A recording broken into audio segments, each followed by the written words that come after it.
تحاشا روئے جا رہا ہے، پورے محل کے لوگ، نوکرانیاں کنیزیں پریشان ہیں، بھاگ دوڑ شروع ہو گئی۔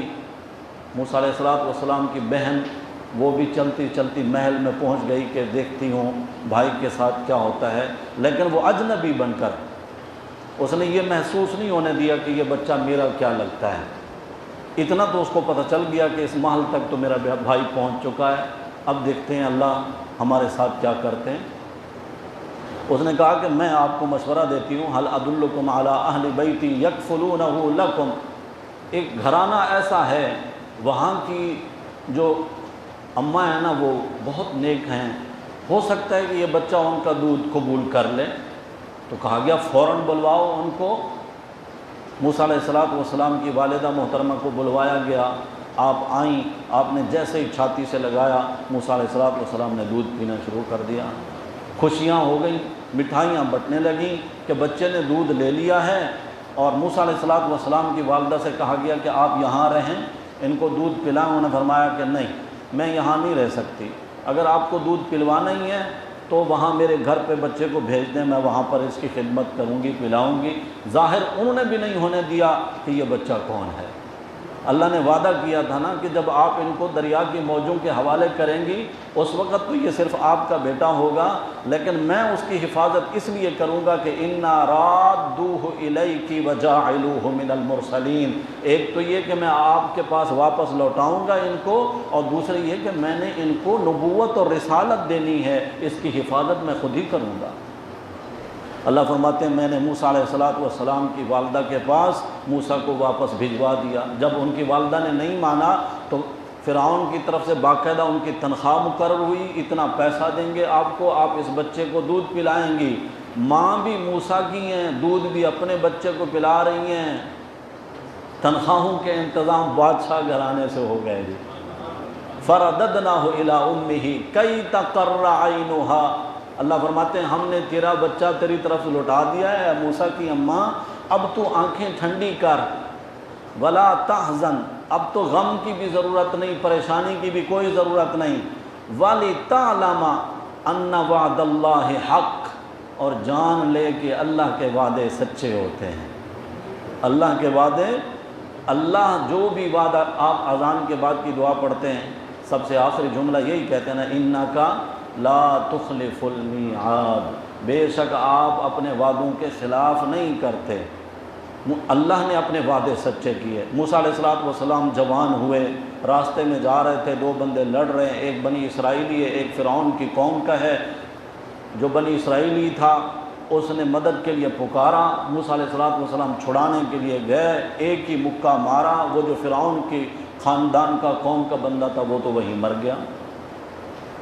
فرمانے لگے ھذا من عمل الشیطان، یا اللہ میں اس کو ہلاک نہیں کرنا چاہتا تھا، یہ شیطان کا کام ہے کہ اس نے اس کو ہلاک کیا ہے، مکہ بظاہر میرا ہی لگا ہے۔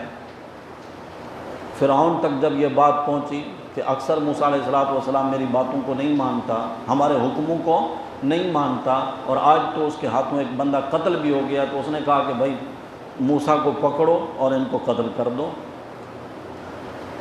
فرعون کی کابینہ کا ہی ایک بندہ خیر خواہ وہ موسیٰ علیہ السلام تک پہنچا، اس نے کہا یا موسیٰ، اے موسیٰ تیرے بارے میں قتل کے مشورے ہو چکے ہیں، میرا مشورہ یہ ہے کہ یہ ملک چھوڑ کے یہاں سے بھاگ جا، اپنی جان بچا، میں تیرا خیر خواہ ہوں، تجھے اچھا مشورہ دے رہا ہوں۔ اللہ کے نبی موسیٰ علیہ السلام مدین، ملک کے مدین کی طرف متوجہ ہوئے، رب کا نام لے کر یہاں سے بھاگنا شروع کیا تاکہ فرعون اور فرعونیوں کے مظالم سے میں بچ جاؤں۔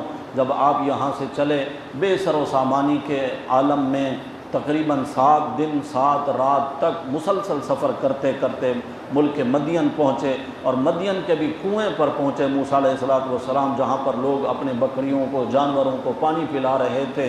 آپ نے دیکھا کہ 2 لڑکیاں ہیں باپردہ، وہ ایک طرف کھڑی ہیں اپنی بکریوں کا ریوڑ لے کر، تو آپ ان بچیوں کی طرف گئے، لڑکیوں کی طرف، ان سے جا کر پوچھا کہ سارے لوگ تو اپنے جانوروں کو پانی پلا رہے ہیں، تم اپنی بکریوں کو پانی کیوں نہیں پلا رہے ہیں؟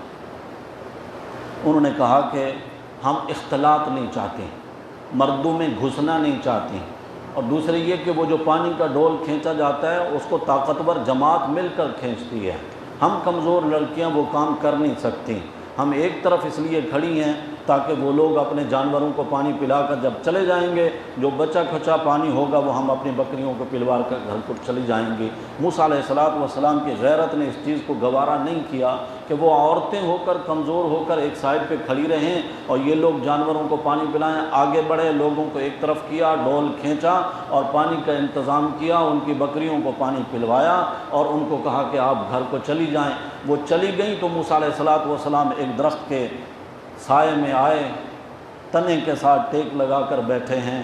کیا کیفیت ہوگی، ملک بھی اجنبی، لوگ بھی اجنبی، کوئی واقف نہیں، کوئی جان پہچان نہیں، کوئی ٹھکانہ نہیں، کوئی کھانے پینے کا سامان نہیں۔ اللہ کا نبی رب کی ذات پر توکل کر کے اسی کو پکارنے لگا، اس ذات کو پکارنے لگا جس ذات کا حق ہے کہ مدد کے لیے، ضرورت کے لیے اسی کو ہی پکارا جائے، اور کہنے لگے رب انی لما انزلت الی من خیر فقیر، اللہ میں تیری عطا کا محتاج ہوں، تو جو بھی مجھے عطا کر دے میں اس کا محتاج ہوں۔ گھر دے دے تو میں گھر کا محتاج ہوں، کھانا دے دے تو میں کھانے کا بھی محتاج ہوں، پانی دے دے تو میں اس کا بھی محتاج ہوں۔ انسان تو ہے ہی محتاج نا، ہر چیز میں اللہ کا محتاج۔ میں کہا کرتا ہوں نا، انسان کس قدر محتاج ہے، جس طرح یہ انسان کھانے کا محتاج ہے اسی طرح بھوک کا بھی محتاج ہے۔ اعلیٰ قسم کے کھانے سامنے ہوں، بھوک نہ ہو، اس بندے کے لیے وہ کسی کام کے نہیں۔ جس طرح انسان جاگنے کا محتاج ہے اسی طرح نیند کا بھی محتاج ہے، جس طرح دھوپ کا محتاج ہے اسی طرح سائے کا بھی محتاج ہے۔ انسان تو ہے ہی محتاج، اور فرما رہے ہیں کہ اللہ تو مجھے جو بھی عطا فرما دے میں اس کا محتاج ہوں۔ اللہ تعالیٰ فرماتے ہیں ابھی تک موسیٰ علیہ السلام وہیں بیٹھے تھے، وہ جو دو لڑکیاں چلی گئی تھیں ان میں سے ایک آئی، جاءتہ احداہما تمشی علی استحیاء، بڑی با حیا با وقار انداز سے چلتی ہوئی ایک لڑکی آپ کے قریب آئی، اور اس نے آ کر بغیر کسی تمہید کے، سلام دعا کے، ان ابی یدعوک، میرے ابا آپ کو بلا رہے ہیں، لیجزیک اجر ما سقیت لنا، بلا اس لیے رہے ہیں کہ آپ نے جو ہماری بکریوں کو پانی پلوایا ہے اس کی مزدوری اور اجرت دینا چاہتے ہیں آپ کو۔ بچی آئی کیسی ہے؟ اللہ کہتے ہیں تمشی علی استحیاء، ایسا لگتا تھا حیا کے گھوڑے پر سوار ہو کر آئی ہے۔ اس کا چلنا کتنا با حیا تھا، جس حیا کا تذکرہ خود اللہ نے فرمایا۔ موسیٰ علیہ السلام کے ساتھ آ کر جو گفتگو کی اس بچی نے، وہ بھی دو جملوں کی۔ پہلے جب موسیٰ علیہ السلام نے پوچھا تھا کہ بکریوں کو پانی کیوں نہیں پلا رہی، گھر سے باہر کیوں نکلی ہیں، تو اس وقت بھی انہوں نے وجہ بیان کی، بھائی اللہ نے ہمیں دیا کوئی نہیں جو ہمارا سہارا بنے، ابونا شیخ کبیر، ابا ہمارے بڑے ضعیف ہیں، بوڑھے ہیں، بلا ضرورت ہم گھر سے باہر نہیں نکلتی، ہمارا کمانے والا کوئی نہیں ہے، اس لیے بکریاں چراتی ہیں، اسی پر ہمارا گزر بسر ہے، گھر سے تو ہم اس لیے نکلی ہیں۔ اور اب بھی دو جملوں میں بات کی، یوں نہیں کہ سلام کیا ہو، خیر خیریت پوچھی ہو، ان کی حال کیفیت، اجنبی مرد کے ساتھ، غیر محرم مرد کے ساتھ، کوئی عورت، کوئی لڑکی ضرورت کے تحت اگر اس کو گفتگو کرنی ہو، صرف اتنی بات کرے جو اس کی ضرورت کی حد تک ہے، اس سے زائد نہیں، شریعت اس کی اجازت نہیں دیتی۔ موسیٰ علیہ السلام اٹھے کہ ان کے ساتھ جاؤں، میری وہ دعا شاید قبول ہو گئی ہے جو ابھی ابھی میں نے اللہ سے مانگی تھی۔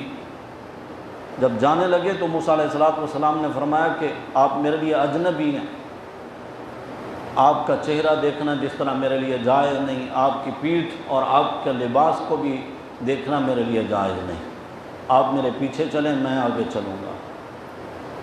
یہ تو شہریوں کی زندگی ہے نا کہ عورتیں آگے آگے چل رہی ہوتی ہیں، مرد بچوں کو پیچھے سنبھال کے چل رہے ہوتے ہیں۔ موسیٰ علیہ السلام نے یہی سکھایا ہے، عورت پیچھے چلے گی، مرد آگے چلیں گے۔ مرد آگے جا رہے ہیں تو عورت نے شاید پوچھا ہوگا اس لڑکی نے، میرا گھر تو آپ نے نہیں دیکھا تو میرے گھر تک آپ کیسے پہنچیں گے؟ موسیٰ علیہ السلام نے فرمایا جھولی میں چھوٹے چھوٹے کنکر لے لو، مٹی کے ڈھیلے، جہاں مڑنا ہو اس طرف کنکر پھینک دینا، زبان سے بھی آواز نہیں نکالنا کہ آپ کی آواز بھی میرے لیے اجنبی ہے، غیر محرم ہے آپ میرے لیے، آپ کی آواز بھی میں نہیں سنوں گا۔ اس طرف کنکر پھینک دیں گے، میں اس طرف مڑ جاؤں گا، جہاں پہنچنا ہو کہ وہاں میں رک جاؤں گا۔ جب آپ وہاں پہنچے تو وہاں جا کر پتہ چلا کہ یہ اللہ کے نبی شعیب علیہ السلام کی بیٹیاں ہیں دونوں، اور یہ ملک بھی اور ہے، یہاں کی بادشاہت بھی اور ہے۔ شعیب علیہ السلام کو جب آپ نے اپنا پورا حال ماجرا سنایا تو شعیب علیہ السلام نے فرمایا آپ بے فکر ہو جائیں، ظالم قوم سے آپ بچ کر آئے ہیں، یہاں پر فرعون کی رسائی نہیں ہے، ان کے قوانین ان کے ملک تک محدود ہیں، آپ بے فکر رہیں۔ گھر والوں کے مشورے سے طے پایا کہ انہی دو لڑکیوں میں سے ایک لڑکی کا نکاح کر دیا جائے موسیٰ علیہ السلام کے ساتھ۔ آپ نے کھانا مانگا تھا، اللہ نے کھانا پکانے والی بھی دے دی ساتھ میں۔ ہاں جی، پنجابی میں ووٹی کہتے ہیں نا بیوی کو، ووٹی یعنی روٹی مانگی تھی، اللہ نے ساتھ میں ووٹی بھی دے دی، گھر بھی ملا، ٹھکانہ بھی میسر آیا، مہر طے ہونے لگا۔ کتنے مہر پر نکاح ہوگا؟ ہمارے ہاں بھی نکاح کے موقع پر، حالانکہ یہ فرض ہے، مہر کا طے کرنا نکاح کے لیے شرط ہے، فرض ہے، اس کے بغیر نکاح ہو ہی نہیں سکتا۔ مہر تو طے کرتے ہیں لیکن شروع میں نیت یہ ہوتی ہے کہ مہر دینا نہیں ہے۔ دوسروں کے سامنے نمبر بنانے کے لیے بہت سارا سونا لکھوائیں گے اور اتنے لاکھ روپے، اور نیت شروع سے یہی ہوگی کہ معاف کرا لیں گے۔ کوئی شوہر اپنی بیوی سے مہر معاف نہیں کرا سکتا، اس کو یوں نہیں کہہ سکتا کہ مجھے معاف کر دو۔ مہر عورت کا حق ہے، اس کو دینا ضروری ہے۔ اگر کسی مرد نے مہر نہ دیا ہو اور اس حال میں اس پر موت آ جائے، مرد نے جو مال چھوڑا ہے وارثوں میں تقسیم ہونے سے بھی پہلے اس عورت کا مہر دیا جائے گا، بعد میں اگر کوئی مال بچے گا تو وارثوں میں تقسیم ہوگا، ورنہ نہیں۔ پہلے نمبر پر اس عورت کو حق دیا جائے گا۔ موسیٰ علیہ السلام کا مہر طے ہونے لگا۔ آپ کے پاس تو جسم کا لباس ہی پورا نہیں تھا، مہر کہاں سے دیتے؟ مہر میں یہ طے پایا کہ آپ 8 سال تک شعیب علیہ السلام کی بکریاں چرائیں گے، اور اگر 10 سال پورے کر دیں تو آپ کی مہربانی ہوگی۔ آپ نے فرمایا مجھے اختیار ہے، میں ان دونوں میں سے جس کو بھی اختیار کروں، چاہے 8 سال یا 10 سال۔ یہ عرصہ جب گزر گیا تو موسیٰ علیہ السلام نے یہاں سے، چونکہ مہر پورا ہو گیا، اب لے کر چلے اپنی بیوی کو، یاد ستانے لگی بھائی کی، بہن کی، والدہ کی کہ اپنے ملک کو واپس جائیں۔ جا رہے تھے، راستے میں بیوی حمل کے ساتھ تھیں، ان کو درد ذہ، بچہ جننے کی تکلیف شروع ہوئی، شدید سردی کا موسم تھا، رات کی تاریکی اندھیرے میں ایک مقام پر رکے، اور یہ جو مریضہ ہوتی ہے بچہ جننے والی اور سردی کا موسم ہو تو آگ کی شدید ضرورت ہوتی ہے، دور دور تک آگ کا کوئی نشان نہیں، آبادی نہیں، دور سے آگ چمکتی ہوئی آپ کو دکھائی دی تو آپ نے کہا گھر والوں سے کہ آپ یہاں ٹھہریں، میں آگ لے کر آ رہا ہوں۔ جب وہاں پہنچے تو آواز آئی وہاں پر، یا موسیٰ، اے موسیٰ آپ مقدس وادی میں پہنچ چکے ہیں، ذرا جوتے اتار دیں اپنے۔ جوتے اتاریں، پتہ چلا کہ یہاں آگ کچھ بھی نہیں تھی، یہ اللہ کے نور کی تجلی تھی جو چمک رہی تھی۔ اسی کو دیکھ کر موسیٰ علیہ السلام یہاں تک پہنچے تھے۔ آواز آئی کہ ہم نے آپ کو نبوت کے لیے چن لیا، اب تک نبوت نہیں ملی تھی، اب نبوت کے لیے اعلان ہو رہا ہے، پہلی ملاقات ہے رب کے ساتھ، یعنی آواز آ رہی ہے غیب سے، انا اخترتک، ہم نے آپ کو چن لیا ہے، فاستمع لما یوحی، اب جو بات ہم آپ کی طرف وحی کرنے لگے ہیں، ہم کہنے لگے ہیں، اس کو ذرا غور سے سنیے۔ انی انا رب، انی انا اللہ، اے موسیٰ میں اللہ ہوں، لا الہ الا انا، میرے سوا کوئی بھی عبادت کے لائق نہیں، فاعبدنی، میری عبادت کر، واقم الصلاۃ لذکری، مجھے یاد کرنے کے لیے نماز قائم کر۔ پہلی ملاقات، پہلی وحی، ابھی نبوت ملی ہے، موسیٰ علیہ السلام کو اللہ نے نماز کے قائم کرنے کا حکم دیا ہے، آپ کو نبوت ملی، آپ وہاں سے چلے، اللہ کی طرف سے حکم ہوا کہ اب آپ چلیں، اور اسی غرے کے پاس جس سے آپ بھاگ کر آئے تھے فرعون کو جا کر ایمان کی دعوت دیں۔ یا اللہ میں اکیلا کیسے جاؤں، میرے ساتھ کوئی حامی ناصر کوئی میری تائید کرنے والا، کوئی میری بات کو توجہ سے سننے والا، اور میری زبان اتنی صاف نہیں ہے جتنا میرے بھائی ہارون علیہ السلام کو اللہ نے فصاحت عطا فرما دی۔ ہوا افصح منی، وہ مجھ سے زیادہ فصیح اللسان ہیں، اللہ میرے بھائی کو بھی میرا شریک بنا دے۔ اللہ نے موسیٰ علیہ السلام کے بھائی ہارون علیہ السلام کو بھی موسیٰ علیہ السلام کی خواہش پر نبوت بھی عطا فرما دی، آپ کا شریک بھی بنا دیا، اور فرمایا تم دونوں چلو، یا اللہ میں نے قتل کیا تھا، مجھے خطرہ ہے کہ کہیں وہ مجھے اس کے بدلے میں قتل نہ کر دیں، اور ہو سکتا ہے کہ وہ میری بات نہ سنیں، میری طرف توجہ سے نہ دیکھیں۔ اللہ نے فرمایا میں آپ کے ساتھ ہوں، اسمع و ارا، وہ نہیں سنیں گے میں سنوں گا، وہ آپ کی طرف محبت کی نگاہ سے نہیں دیکھیں گے، ارا میں دیکھوں گا، میں ساتھ ہوں، میں سنوں گا، میں دیکھوں گا، آپ بے فکر ہو کر جائیں یہاں سے۔ موسیٰ علیہ السلام فرعون کے پاس آئے، اس کو دعوت دی، لیکن اس بدبخت نے آگے سے مذاق اڑانا شروع کیا، حامان سے کہنے لگا اونچا محل تیار کرو، اس کے اوپر چڑھ کر میں دیکھنا چاہتا ہوں موسیٰ کا رب کہاں ہے، وہ جو کہتا ہے کہ آسمانوں پر میرا رب ہے، میں اونچی جگہ چڑھ کر دیکھنا چاہتا ہوں۔ اور نعوذ باللہ ثم نعوذ باللہ قرآن کے الفاظ ہیں، اللہ فرماتے ہیں اس نے کہا مجھے تو لگتا ہے کہ یہ جھوٹ بول رہا ہے، میں اپنی آنکھوں سے دیکھوں گا تو مجھے یقین آئے گا۔ فرمایا کہ انہوں نے نہیں ماننا تھا، نہ مانا، اللہ تعالیٰ نے ان سب کو ان کی آنکھوں کے سامنے غرق کیا، رہے نام اللہ کا، نہ فرعون بچا، نہ حامان بچا، نہ قارون بچا۔ قارون بھی اسی کا کردار تھا، اسی کے کابینہ کا ممبر تھا، بڑے خزانے اللہ نے اس کو دے رکھے تھے، موسیٰ علیہ السلام اس کو سمجھاتے تھے، جب نہیں مانا اللہ نے اس کے گھر اس کے خزانوں سمیت اس کو زندہ زمین میں دھسا دیا۔